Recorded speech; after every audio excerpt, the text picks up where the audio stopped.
వస్తున్నా ఫ్రేమ్ లో. ఓకే మార్చా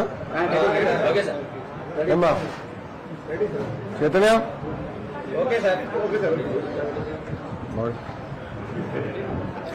మా అందరికీ నమస్కారం. ఈరోజు అన్న క్యాంటీన్ తో ఆకలికి ఫుల్ స్టాప్ పెట్టింది తెలుగుదేశం జనసేన భారతీయ జనతా పార్టీ ప్రభుత్వం. గతంలో చంద్రబాబు నాయుడు గారు ముఖ్యమంత్రి ఉన్నప్పుడు 2018లో అన్న క్యాంటీన్ ప్రారంభించడం జరిగింది.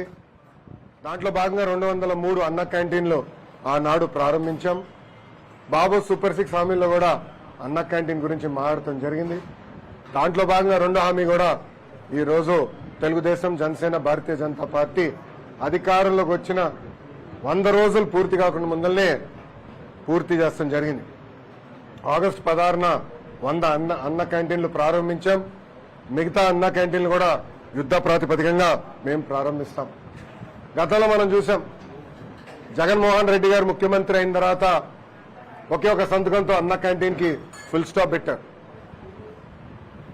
ఆనాటి మున్సిపల్ అడ్మినిస్ట్రేషన్ శాఖ మంత్రి గారిని కౌన్సిల్లో నేను నిలదీసినప్పుడు 2019 సెప్టెంబరు అక్టోబర్లో మేము మళ్ళీ అన్న క్యాంటీన్ ప్రారంభిస్తాము అని ఆయన చెప్తాం జరిగింది.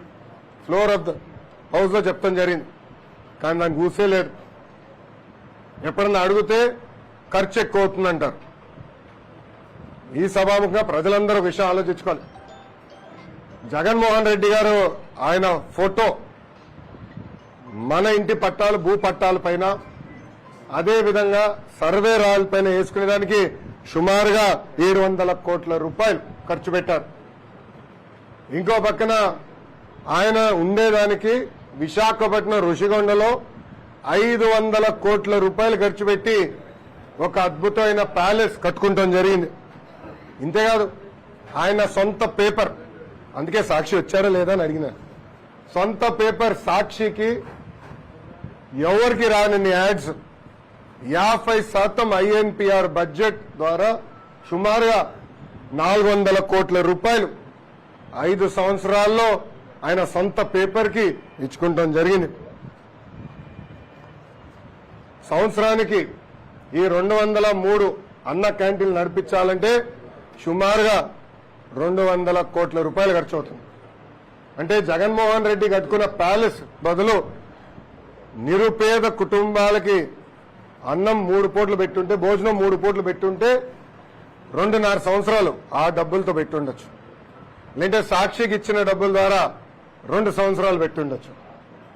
లేదంటే ఆయన రాలేసుకున్నాడే, ఇది సర్వే రాలు, లేదంటే ఆయన మొహం పెట్టుకున్నాడే ఏదో మన ఇది పాస్బుక్ మీద, దాని ఖర్చు పెట్టి బదులు అన్న క్యాంటీన్ కానీ డబ్బులు పెట్టుంటే 3 సంవత్సరాలు నడిపించుండొచ్చు, 3.5 సంవత్సరాలు నడిపించుండొచ్చు. ఈ సభాముఖంగా ప్రజలందరినీ ఆలోచించమంటున్నా. విశ్వవిఖ్యాత నరసార్వభౌమ స్వర్గీయ నందమూరి తారక రామారావు గారు పదే చెప్పేవారు, పేద ప్రజలే మా దేవుళ్ళని. నాడు నేడు ఎప్పుడు తెలుగుదేశం జనసేన భారతీయ జనతా పార్టీ నిరుపేద కుటుంబాల గురించి ఆలోచిస్తుంది. దాంట్లో భాగంగా మూసేసిన అన్న క్యాంటీన్ తిరిగి మేము ప్రారంభించాం. ఈరోజు ఎక్కడ బాధ వేస్తుందంటే, వైకాపా పార్టీకి చెందిన ఒక ఎమ్మెల్యే పేదవాళ్ళని ఎగతాళి చేస్తూ బిచ్చగాలని ప్రశ్నించారు. చాలా బాధ వేస్తుంది. మీరు చేతగానోళ్ళు, మీరు నిరుపేద కుటుంబాలకి 3 పూట భోజనాలు పెట్టలేని అసమర్థులు. మీరు నిరుపేద కుటుంబాలు అవమానించే హక్కు ఎవరిచ్చారని అడుగుతున్నారు. వాళ్ళ ఎమ్మెల్యే మాట్లాడతారు, కానీ ఈ ఫేకు జగన్ ఎక్కడ మాట్లాడు, ఒక్క మాట మాట్లాడు, ఖండించడు. ఈరోజు ప్రజలందరినీ ఆలోచించమంటున్నారు. ఏ పార్టీ, ఏ ప్రభుత్వం నిరుపేద కుటుంబాల గురించి ఆలోచిస్తుంది? ఏ ప్రభుత్వం పెత్తందారుల గురించి ఆలోచిస్తుంది? ఈరోజు మంగళగిరి ప్రజలు నన్ను పెద్ద మెజారిటీతో ఆశీర్వదించారు, దీవించారు. నా పైన బాధ్యత చాలా పెరిగింది. ఎవరు ఊహించిన విధంగా 91,000 మెజారిటీతో నన్ను గెలిపించారు, ఆశీర్వదించారు. నేను ప్రచారంలో మంగళగిరి ప్రజలకు అనేక హామీలు ఇచ్చాను. ఒక పద్ధతి ప్రకారం ఆ హామీలన్నీ నేను తీరుస్తూ వస్తాను. నా లక్ష్యం ఒక్కటే, మాకు 5 సంవత్సరాలున్నా ఇచ్చిన హామీలు తీర్చడానికి మొదటి 3 సంవత్సరాల్లోనే ఇచ్చిన హామీలన్నీ నిలబెట్టుకోవాల లక్ష్యంతో మంగళగిరిలో నేను పనిచేస్తున్నాను. తప్పనిసరిగా చేస్తాను. ప్రధానంగా మంగళగిరికి వచ్చేయాల చాలా మంది నిరుపేద కుటుంబాలు దశాబ్దాలుగా వచ్చి ఇక్కడ భూముల్లో నివసిస్తున్నారు. ఆ భూములకి శాశ్వత భూ హక్కు కల్పించే ఆ పత్రాలు అందించమని కోరారు. ఆ ప్రక్రియ ఇప్పటికీ ప్రారంభించాను. ఇంతేకాకుండా మా చేనేత సోదరులకు ఏకంగా జీఎస్టీ కూడా రద్దు చేస్తే బాగుంటుందని కోరారు. అది మా ఆర్థిక శాఖ మంత్రి నిర్మలా సీతారామన్ గారితో చర్చించారు. నిన్న స్పీచ్ లో కూడా నేను చెప్పా, ఒకవేళ కేంద్ర ప్రభుత్వానికి ఏమైనా ఇబ్బందులుంటే రాష్ట్ర ప్రభుత్వమే జీఎస్టీ చెల్లిస్తుందని హామీ ఇచ్చాను. ఇంతేకాకుండా మంగళగిరిలో స్వర్ణకారులు కూడా చాలా మంది ఉన్నారు. వాళ్ళ కోసం జెమ్స్ అండ్ జ్యువెలరీ పార్క్ ఏర్పాటు చేస్తాం. వాళ్ళకి నైపుణ్యం ఇస్తాం, లేటెస్ట్ టెక్నాలజీ తీసుకొస్తాం, మంచి మంచి కంపెనీలు తీసుకొచ్చి ఆభరణాలు ఎట్లా తయారు చేయాలని దానిపైన మేము పనిచేస్తాను కూడా హామీ ఇస్తాం జరిగింది.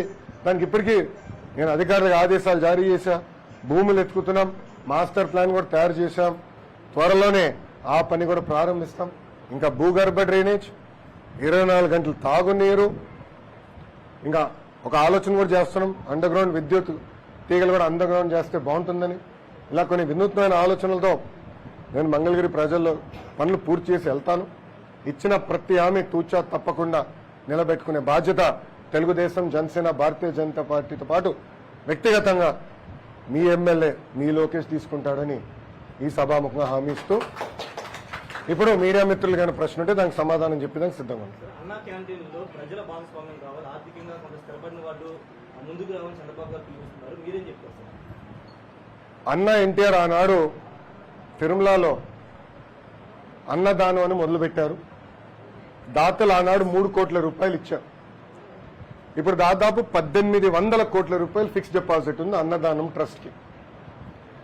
దాని ద్వారా ప్రభుత్వాలు మారినా అక్కడ భక్తులు వెళ్తే 3 పూట్ల హాయిగా భోంచేసే, ఉచితంగా భోంచేసే హక్కు వాళ్ళు కల్పిస్తున్నారు. అదేవిధంగా ఎందుకంటే ప్రభుత్వాలు మారినప్పుడు మనం చూసాం, వేరే ప్రభుత్వం పొరపాటున వస్తే ఏం చేశారో మనం అందరం చూసాం. అది జరగకుండా పర్మనెంట్ గా అన్న క్యాంటీన్ అనేది నడవాలి. దానికి ప్రత్యేకంగా ట్రస్ట్ ఏర్పాటు చేద్దాం. ఎవరు దాతలు వచ్చి వాళ్ళు డబ్బులు ఇస్తే బాగుంటుందని గౌరవ ముఖ్యమంత్రి గారు ఇప్పటికీ పిలిపిచ్చారు. దాంట్లో భాగంగా ఒక కుటుంబం ఇప్పటికీ 5 కోట్లు 6 కోట్ల రూపాయలు ఇచ్చారు. నెలకి 1 కోటి రూపాయలు ఇస్తున్నారు. మా తల్లి భువనేశ్వరమ్మ కూడా మొన్న గౌరవ మున్సిపల్ అడ్మినిస్ట్రేషన్ శాఖ మార్చులు నారాయణ గారికి 1 కోటి రూపాయలు చెక్ కూడా ఇస్తాం జరిగింది. ఇట్లా అందరూ ముందలు రావాలి. ఇదొక పవిత్రమైన బాధ్యత మంది. ఆకలి లేని ఆంధ్ర రాష్ట్రం తీర్చిదిద్దాల్సిన బాధ్యత మనందరి పైన ఉంది. కలిసికట్టుగా మనం అది సాధించగలుగుతాం. ప్రభుత్వ ఆలోచన ఒకటే, ఒక ట్రస్ట్ ఏర్పాటు చేయాలి, ఫిక్స్డ్ డిపాజిట్ ఉండాలి. ప్రభుత్వాలు పొరపాటున మారినా ఎట్టి పరిస్థితుల్లో అన్నా క్యాంటీన్ అనేది ఆగకూడదు. ఆ లక్ష్యంతో ముందు చూపుతో చంద్రబాబు నాయుడు గారు పిలిపించారు. మీరు విద్యాశాఖ మంత్రిగా ఉన్నారు. మీ యొక్క నియోజకవర్గంలో ప్రభుత్వానికి సంబంధించిన డిగ్రీ కాలేజీలు కానీ పాలిటెక్నిక్ కాలేజీలు కానీ 6th to 10th క్లాస్ సంబంధించి ప్రభుత్వం ఒక్క కాలేజీ కూడా లేవు. సో వాటిని ఏర్పాటు చేసే అవకాశాలు ఉన్నాయా? అమ్మా, ముందల ఇప్పుడు ఉన్న స్కూల్స్ కాలేజెస్ ని బలోపేతం చేసే బాధ్యత నేను తీసుకుంటున్నా. ఎందుకంటే ఇప్పుడు ఆంధ్ర రాష్ట్రంలో చూస్తే ప్రభుత్వ డిగ్రీ కళాశాలలో అడ్మిషన్స్ 50% మాత్రమే ఉంది. సో అడ్మిషన్స్ పెంచాల్సిన బాధ్యత ఒక విద్యాశాఖ మంత్రిగా నా పైన ఉంది.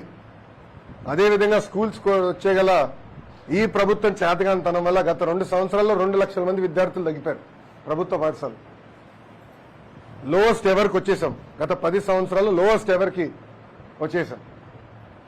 సో నాణ్యమైన విద్య అందించాల్సిన బాధ్యత ప్రభుత్వం పైన ఉంది. దానికి టెక్నాలజీతో జోడించి కూడా చేయాలన్న లక్ష్యంతో మేము పనిచేస్తున్నాం. ప్రభుత్వంలో కూడా చాలా క్లియర్గా ఈ ఎంఈఓస్, ఉపాధ్యాయులు టీచింగ్ అవుట్కమ్స్ పైన ఫోకస్ చేయాలి. ప్రైవేట్ రంగంతో పోటీ పడాలని నేను చాలా స్పష్టంగా చెప్పా. ఇన్ఫ్రాస్ట్రక్చర్ మెయింటెనెన్స్ అంతా కూడా ఎస్టేట్ మేనేజర్ అనే పేరుతో మనం కోఆర్డినేట్ చేయాలని ఇప్పటికీ నిర్ణయించుకున్నాం. సో నేను మంత్రి ఇంకా 100 రోజులు కూడా అవ్వలేదు. ఇంకా నాకు సబ్జెక్ట్ మీద గ్రిప్ రావాల్సిన చాలా అవసరం ఉంది. ఎందుకంటే కేజీ నుంచి పీజీ స్కిల్ డెవలప్మెంట్ కూడా నాకు కింద ఉంది కనుక నేను మొత్తం ఇప్పుడు సమీక్షలు చేస్తున్నాను. కొంచెం విద్యా వ్యవస్థని సెట్ చేయాల్సిన బాధ్యత నా పైన ఉంది. తూచా తప్పకుండా నేను చేస్తాను. జగన్ ఎక్కడ మీటింగ్ పెట్టినా ఎక్కడ మాట్లాడినా ముందు మీ శాఖకు సంబంధించి తల్లికి వందనం గురించి మాట్లాడుతున్నారు. 15,000 ఎంతమంది అంతమందికి ఇస్తామని గురించి ఆల్రెడీ మీరు అసెంబ్లీలో క్లారిటీ ఇచ్చారు, అయినా కానీ వాళ్ళు విమర్శలు చేయడం ఎలా చూస్తారు? జగన్మోహన్ రెడ్డి గారు సైకో అనుకున్న ఇన్నాళ్ళు, ఇప్పుడు ఫేక్ కూడా. అంటే ఒక అబద్ధాన్ని 10 సార్లు చెప్తే నిజమవుతుందని సామెత ఉంది. అట్లా చెప్తా ఉంటారు అబద్ధాలు. అందుకే ఫేక్ జగన్ అని ముద్దుగా పేరు పెట్టిన. మీరు చూస్తే మన ఎన్డీఏ ప్రభుత్వం వచ్చిన తర్వాత రోజుకు ఒక అబద్ధం వాళ్ళు చెప్తారు. ఒక ఉదాహరణ, అంబేద్కర్ గారి విగ్రహం దగ్గర అక్కడ ఏమైంది? అంబేద్కర్ గారి పేరు కన్నా జగన్మోహన్ రెడ్డి గారి పేరు పెద్దగా ఉంది. బాధపడిన కొంతమంది దళిత యువకులు వెళ్ళి అది పీకేశారు. ఏం పీకేశారు? జగన్మోహన్ రెడ్డి గారి పేరు పీకేశారు. తొలగించింది జగన్మోహన్ రెడ్డి గారి పేరు, ఇంకేం చేయలేదు వాళ్ళు. ఒక ఇటుక ఎరగలేదు అక్కడ, ఒక చెట్టుకి ఎలాంటి ఇబ్బంది లేదు. కానీ ఇప్పుడు అది పెద్ద గోల్ చేస్తున్నారు, ఏదో అయిపోయింది.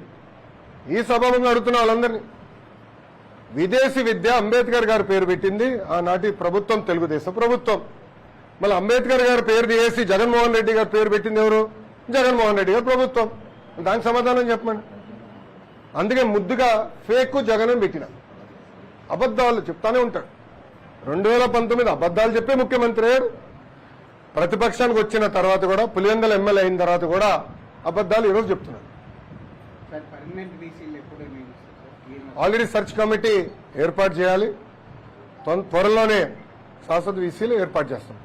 సెర్చ్ కమిటీ రావాలి, కూర్చోవాలి, అప్లికెంట్స్ కూడా అప్లై చేయాలి. ఆ ప్రక్రియను మొత్తం త్వరగానే పూర్తి చేస్తాం.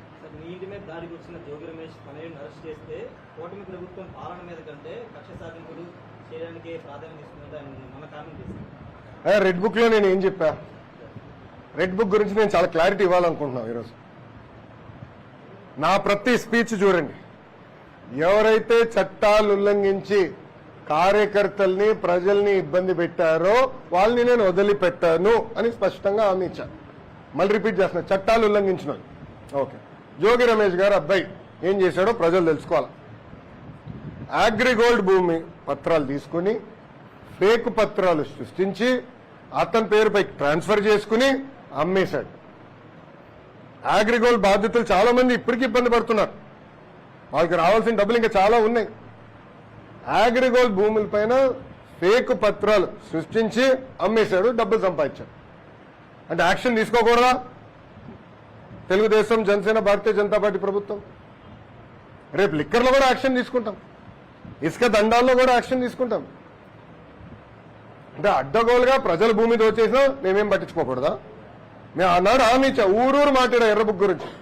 ప్రజలకి నేను హామీ ఇచ్చా, ఎవరైతే చట్టాన్ని ఉల్లంఘించారో వాళ్ళని నేను వదిలిపెట్టే ప్రసక్తే ఉండదు అని నేను ఊరూరు మాట్లాడాను స్వామి.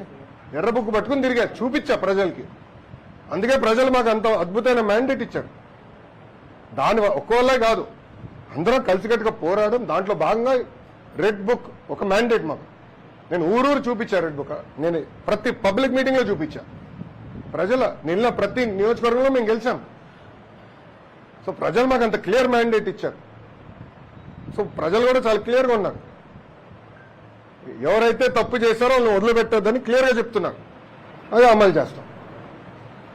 సార్, మంగళగిరి అంటేనే లక్ష్మీనారాయణ స్వామి గుడి, లక్ష్మీనారాయణ అంటే మంగళగిరి. అలాంటి గుడిలో ఉదయం పూట ఉచిత ప్రసాదం దొరకట్లేదని చెప్పి భక్తులకి ఎన్నో ఫిర్యాదులు వచ్చినాయి. అలానే మెట్ల మార్గం కానీ, పెద్ద కోనేరు కానీ, ఈ పనులన్నీ అలానే ఉండిపోయింది. సో వాటి మీద ఏదైనా పరిశీలన చేసే అవకాశం ఉందా? మీ అందరు తెలుసు, ఎన్నికల ముందల నరసింహస్వామి గారు కూడా వ్యక్తిగతంగా నేను కూడా ఆనాడు ఆభరణాలు ఇవన్నీ అందిస్తాం జరిగింది.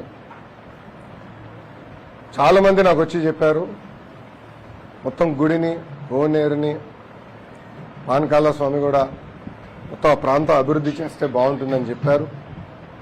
నాకు కూడా చాలా మంది వచ్చి ప్రజా దర్బార్లో కలిసినప్పుడు కొన్ని ఫిర్యాదులు ఇచ్చారు. దాని మేరకు మీరే చూసారు, కొన్ని యాక్షన్ కూడా తీసుకుంటాం జరిగింది. గత 5 సంవత్సరాలు అన్ని వ్యవస్థల్ని గత ప్రభుత్వం భ్రష్టు పట్టించింది. అవన్నీ ఒక కొలికి తీసుకురావాల్సిన బాధ్యత నా పైన ఉంది. తొలి 100 రోజుల్లోనే మీరు మార్పు చూస్తారు.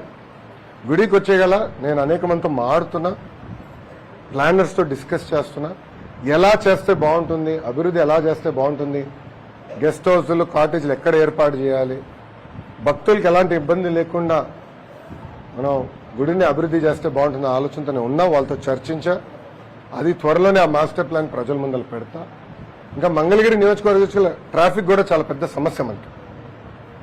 ఆల్రెడీ కేంద్ర ప్రభుత్వ సంస్థతో నేను మాట్లాడాను, వాళ్ళు రమ్మని చెప్పా. కమిషనర్ గారి కాంటాక్ట్ నెంబర్ ఇచ్చాను, అధికారుల నెంబర్ కూడా ఇచ్చాను. వాళ్ళందరి గురించి ఒక మాస్టర్ ప్లాన్ తయారు చేయమని.